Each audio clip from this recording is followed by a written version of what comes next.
Hey movie fans, and welcome to a very brand new video series for Uncharted Media, Pitch Off, where Josh and I both will be bringing to you our own version of how we would pitch a character, an idea, a concept, or in this case, a team up, and we more or less pitch our entire grand scheme of a movie to you. It's very similar to how episode 8 or how episode 9 could have worked for Star Wars, except in this case, it's going to be a little more competitive because I want to do a better story than Josh, and I'm sure Josh wants to do a better story than me. So, to kick us off, we thought we'd go big for our first one. Fantastic Four. Everyone is excited for the Fantastic Four to join the MCU at some point after they've been so thoroughly embarrassed. Not once, not twice, but trace times. So, MCU, I'm sure we'll get it right. But when the MCU finally decides to introduce the Fantastic Four, how are they going to do it? So, here's how I would pitch the first Fantastic Four movie in the MCU. In this universe, in my version of the story, the Fantastic Four are already going to exist in the MCU, having been previously established in some other Marvel movie that hasn't come out yet, whether that's Ant-Man 3, now that Kang the Conqueror is rumored to be in it, who is a descendant of a Fantastic Four member, or more than likely Spider-Man 3, as I still kind of think that the Avengers Tower that they teased at Homecoming is going to end up being the Baxter Building, which is the headquarters of the Fantastic Four, but we shall see. Believe it or not, we're not going to start the movie with our core team of the Fantastic Four. We're going to start somewhere else and then join up with them in a little bit. We're actually going to start in the middle of nowhere, in the middle of a desert, with a crew excavating a dig site led by a scientist who is insisting this is here. This is the location. This is where it is. The entrance. What I've been searching for. This scientist, we're just gonna name him Harvey. We're gonna get some more information about him later, but Harvey is obsessed with this underground world. Think Journey to the Center of the Earth, but not quite there yet. Harvey believes that there's vast tunnels that connect parts of the world together, almost like an underground subway system for giant monsters. Harvey's a little crazy, but he's insisting to his team, this is the location, this is where we're gonna find it. They all think they're crazy, but he's got the money to back him up, so they shut up and listen. So they're digging, and something happens, and Harvey falls down a crevice into a gigantic cavern. It's pitch black, and he cannot see, so he turns on his night vision goggles that's gonna help him see around in the cave. Turns his back, and all we hear is a gigantic rumble and a growl. Cue to our title card. That's our cold open for the Fantastic Four. We're going to cut back to that a little bit and make a lot more sense. After our main title card, we're going to go back to the place that we know all our main heroes live, New York City, as we're going to see just a regular run-of-the-mill bank, and we have the Thing going in to this bank just like he's an everyday citizen. People are like, holy cow, that's the Thing! Because in this universe, the Fantastic Four will already be established and kind of relatively new to the scene. We'll explain everything in a little bit later, but they're still relatively new to the scene, but people are familiar with who the Fantastic Four are. It's still kind of weird to see a gigantic rock creature running around doing regular human chores. So people are like, is that the Thing? What's the Thing doing in a bank?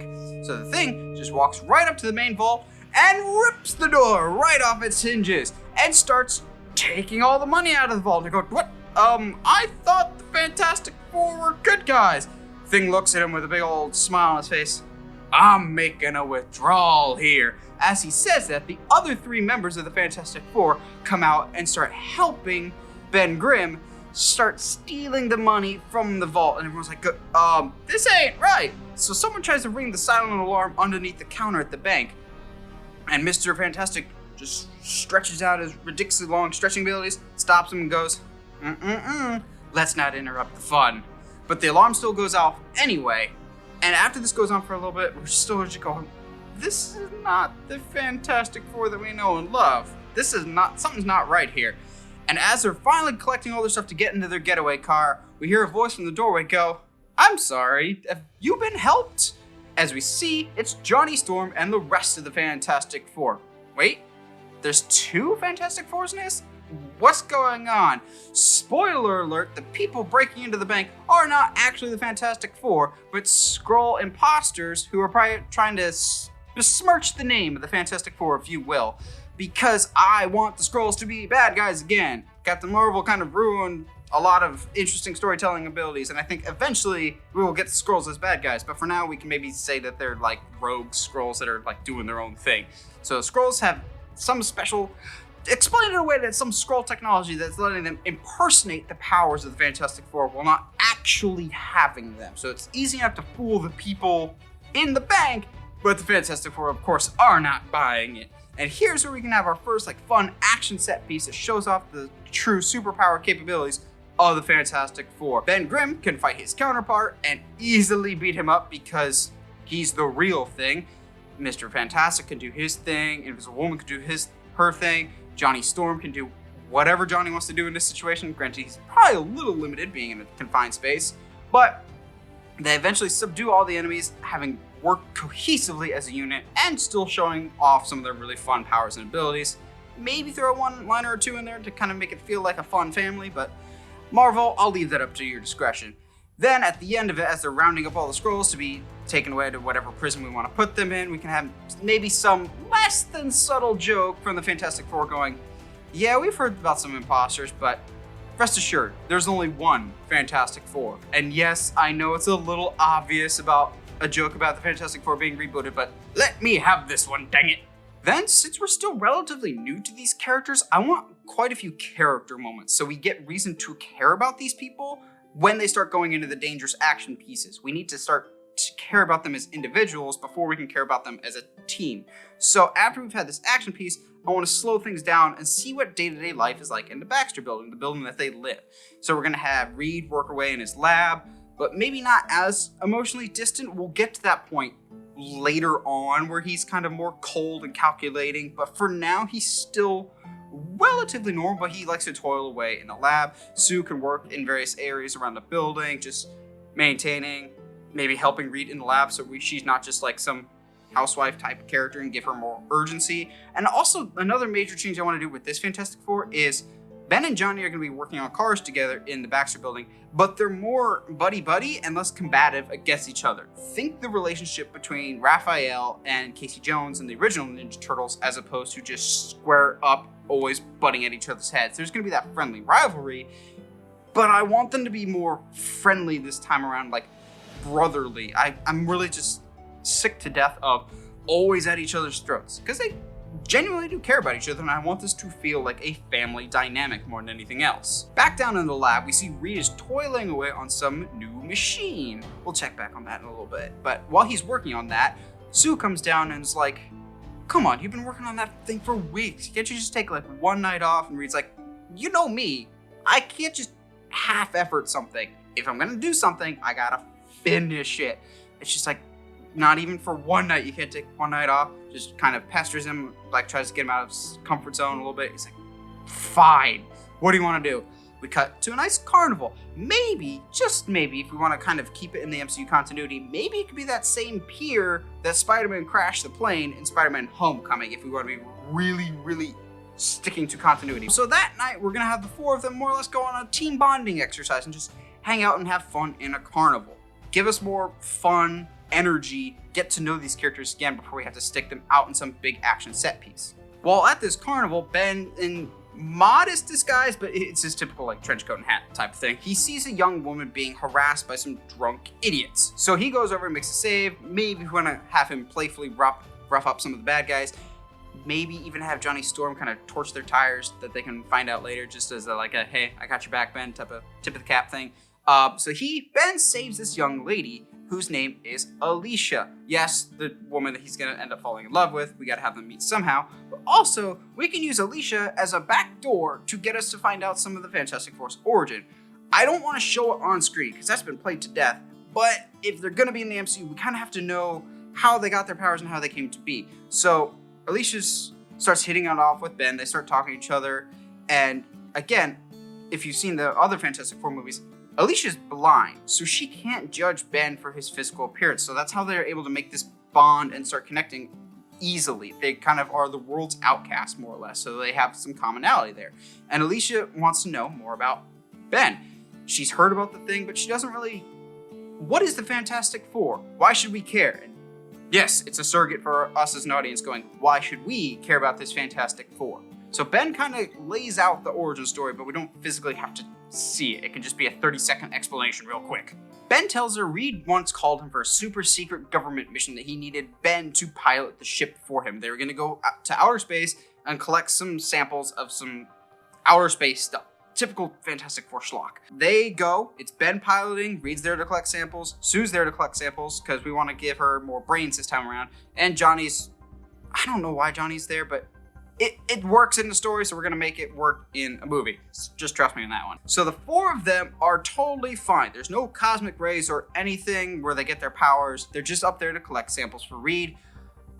Then all four of them get snapped away in Thanos' blip, as the MCU is calling it. All four of them get blipped away, leaving their spaceship completely unmanned for 5 years because the world is probably too preoccupied with anything else going on to send this other team to go and retrieve a space station or whatever might just be there. Then, 5 years later, when Hulk snaps everyone back that was snapped before, the Russo brothers had said anybody that was like in a space station or a plane, Hulk, when he snapped people back to safety so they didn't just immediately drop to their death or something. So all four of them are gonna be snapped back to the space station that they were on when they got snapped before. However, since 5 years have passed, now the cosmic rays are there that they did not plan for at all. Now the rays that we know from the comics gives them their powers. That explains why they didn't see them on their radar, because they've been gone for 5 years and they are immediately awakened by powers, and it's not good. But they somehow managed to get back to Earth, thus creating the Fantastic Four that we know and love, and we don't have to see it and relive yet another origin story. So Ben basically tells Alicia it turned Reed, Sue, and Johnny into these great, great heroes, and she goes, well, what did it turn you into? And Ben doesn't really answer. He doesn't know what to make it. He still is in that phase of not really knowing or understanding what to classify himself as. He still views himself as a monster. But speaking of monsters, we're gonna cut back to our old friend Harvey, who's still down below in the caves, working on a gigantic machine. He is fine. He was not consumed by any of the monsters that we've heard. He's working on some gigantic machine below the surface. He's the only one there. And now, because he's been trapped underground for so long, he requires his night vision goggles to see anything. And now, because he's living underground, and because it's a comic book character, and we kind of have to at least acknowledge the name, he's not going to call himself Harvey anymore. He lives underground, thus he must go by the name of Mole Man. Which, if Mole Man sounds familiar to some of you, it's because Mole Man was actually the very first ever Fantastic Four villain in the very first ever Fantastic Four story. So, I'm sick to death of Dr. Doom. I don't know about you. I want to wait for a couple movies from now and actually give him the credit he deserves. So let's give some other Fantastic Four villains a shake. Mole Man also presents a lot of interesting opportunities of he controls weird and gigantic monsters, weird creatures. That's something the MCU has not done before.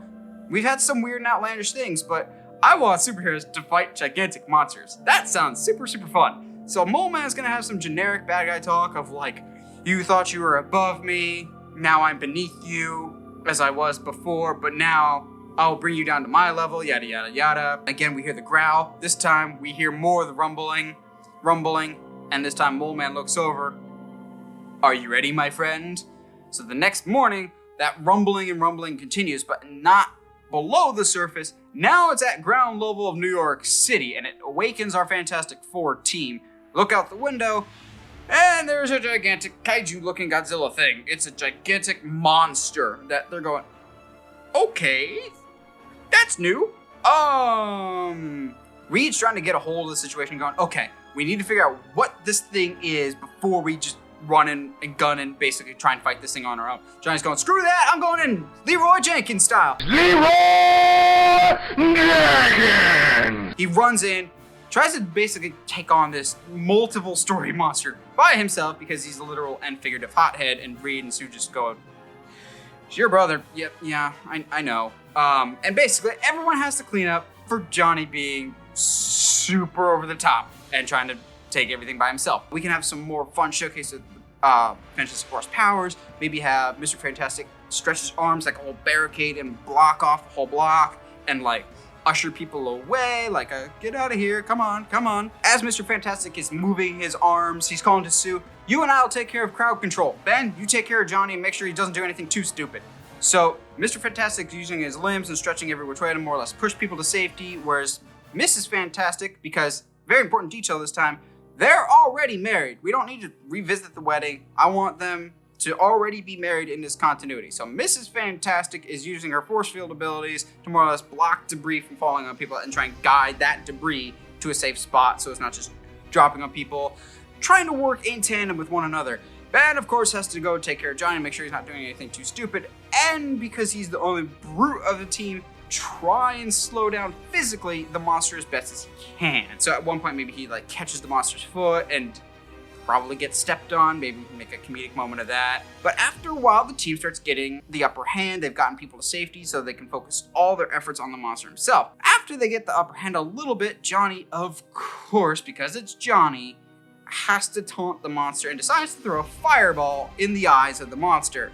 This does some damage, but at the same time, it causes the monster to just freak out and flail his arms wildly, almost bringing down an entire building.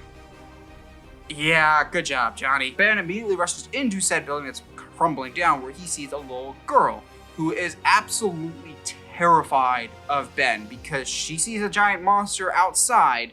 Now she's seeing a smaller monster inside coming after her. Of course, Ben is shaken up by this, going, I'm not the monster, I'm not the monster. But he shields the girl, gets her to safety, despite the girl screaming her head off in absolute terror at the sight of thing. Somehow, though, in the commotion of the entire building falling down and everything else, the creature escaped.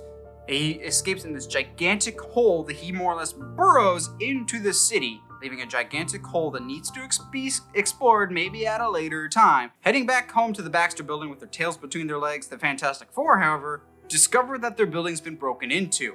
This whole monster attack was a diversion for something to be stolen out of their building, and we're gonna find out what that is in a little bit. So Johnny and Ben more or less start arguing of Johnny being a hothead, Ben not being too happy wanting him to be a team player, Johnny more or less claiming Ben is a monster that no one wants to love or appreciate. So Reed goes down to the lab to find out what was stolen. We can chalk this up to some random science shenanigans that more or less this device can, if not used correctly, Reed, of course, never wanting to destroy anything, was trying to use it for scientific purposes.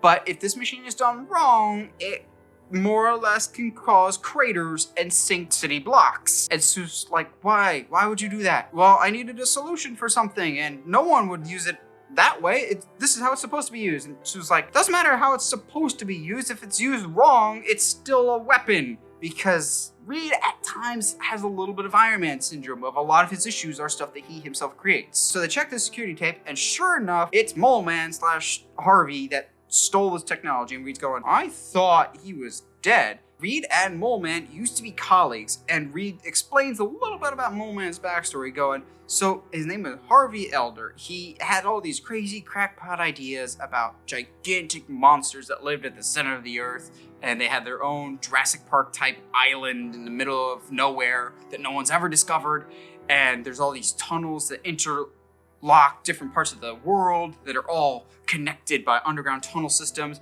ruled by gigantic monster people. And of course, everyone thought he was nuts, and we kind of laughed him out of the academic community, but he's been on the hunt for this subterranea forever, and it seems like he's found it. And Ben's like, yeah, you don't say. What's the next move here, Chief? Obviously, this guy's got no good plans if he's unleashed gigantic monsters and he's stealing some of your tech. Reed's going, okay, he's probably, maybe, I don't want to jump the gun, but he's probably going to try and sink a city and make himself ruler of an underground world. And all of them are just looking at him going, yeah, that's probably not a good idea, but how exactly are we going to track him down?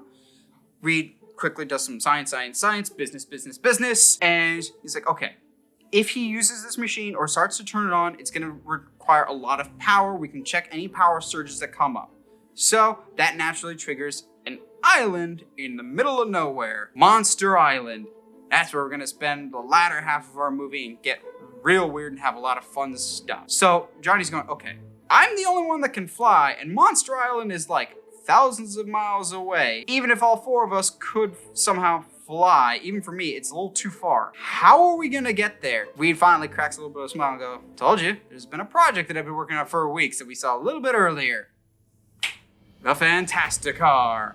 We need the Fantastic Four to have their sweet ride to get them to Monster Island. So once they get to Monster Island, we can really have fun and really change up the look and aesthetic of the movie. So in the comics, Monster Island is kind of similar to a Jurassic Park type of gigantic creatures and monsters that are everywhere, basically. And since it doesn't have to be anything that we've seen before, it could be radically different from the look and aesthetic that we just came from New York. It makes the Fantastic Four fish out of water and basically gives whoever's making the film total creative freedom of, I want a monster to look like this.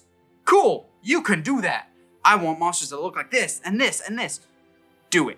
Also, it kind of breaks up the monotony of superheroes fighting humanoid creatures. What's wrong with having a 5 or 6 foot human fight like a 10 or 30 foot tall monster? That sounds awesome to me and radically different than anything we've seen in the MCU so far. Plus, early Fantastic Four stories had them as explorers, so let's literally have them explore a place that they've never been before. Maybe Reed can be preoccupied with going, wow, that's something new, I just discovered that, and everyone's going, focus, dude, we're here because of you. We gotta find Mole Man somehow. And during their time on the island, of course, we need to split up the team. They're gonna get attacked by several different monsters, not to the scale of the monster that we had in New York, much smaller, maybe like a pterodactyl type monster or whatever winged creatures we want. It's gonna split up our team into 2 different groups. We're gonna have 2 pairs. We're gonna have Reed be stuck with Johnny and Ben be stuck with Sue.